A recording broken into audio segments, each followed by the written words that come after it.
Rakhine রাজ্যে চলমান সংকট, জাতিসংঘের অনুরোধ আর আন্তর্জাতিক মানবিক চাপের মধ্যেও মানবিক করিডোর ইস্যুতে বাংলাদেশের অবস্থান পরিষ্কার নয়। সরকারের পক্ষ থেকে একদিকে নীতিগত সিদ্ধান্তের কথা বলা হলেও অন্যদিকে দায়িত্বশীল মহলের পরস্পর বিরোধী বক্তব্য এবং রহস্যজনক নীরবতা জনমনে শঙ্কা বাড়িয়েছে। প্রশ্ন উঠছে, আসলে কি হচ্ছে এই করিডোর নিয়ে? জাতিসংঘ মহাসচিব আন্তোনিও গুতেরেস বাংলাদেশ সফরকালে রাখাইনে মানবিক করিডোরের অনুরোধ জানান। পররাষ্ট্র উপদেষ্টা তৌহিদ হোসেন জানান, সরকার করিডোর দেওয়ার বিষয়ে নীতিগত সিদ্ধান্ত নিয়েছে। তবে এরপরই বিএনপির পক্ষ থেকে তীব্র সমালোচনা শুরু হয়। তাদের দাবি, এই করিডোর বাংলাদেশকে পরোক্ষভাবে সংঘাতে জড়িয়ে ফেলতে পারে। দেশ জুড়ে তোলপাড় ওয়ালটন ফ্রিজ কিনে আপনিও হয়ে যেতে পারেন মিলেনিয়ার। জাতীয় নিরাপত্তা উপদেষ্টা খলিলুর রহমান করিডোরের বিষয়টি অস্বীকার করে বলেন, বাংলাদেশ আসলে প্যাসেজ দিচ্ছে, তবে করিডোর ও প্যাসেজের মধ্যে কি পার্থক্য তা খোলাসা করেননি তিনি। ফলে বিষয়টি নিয়ে ধোঁয়াশা আরও ঘনীভূত হয়েছে।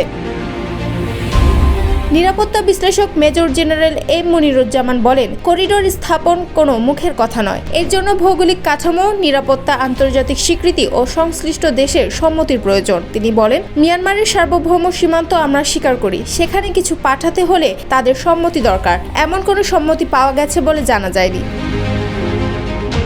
তিনি আরও বলেন, রাখাইন একটি সংঘাতপূর্ণ এলাকা। করিডোর দিলে বাংলাদেশ সেই সংঘাতে পরোক্ষভাবে জড়িয়ে যাবে, যা আমাদের জাতীয় নিরাপত্তার জন্য উদ্বেগজনক। এটি সংসদ বা রাজনৈতিক আলোচনার মাধ্যমে নির্ধারিত হওয়া উচিত।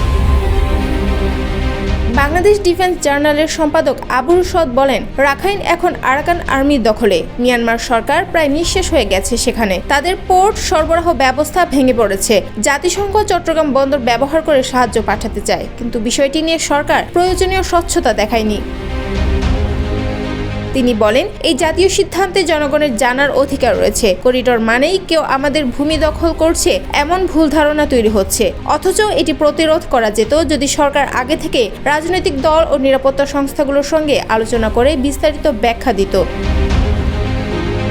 অতীতে বসনিয়া, লিবিয়া, সিরিয়া ও আফগানিস্তানে মানবিক করিডোরের পরিণতি ভয়াবহ হয়েছে। করিডোরের নামে সেসব অঞ্চলে সামরিক হস্তক্ষেপ ও স্থায়ী বিদেশি ঘাঁটি তৈরি হয়েছে। বাংলাদেশের ক্ষেত্রে তাই এই সিদ্ধান্ত আরও বেশি স্পর্শকাতর হয়ে উঠছে।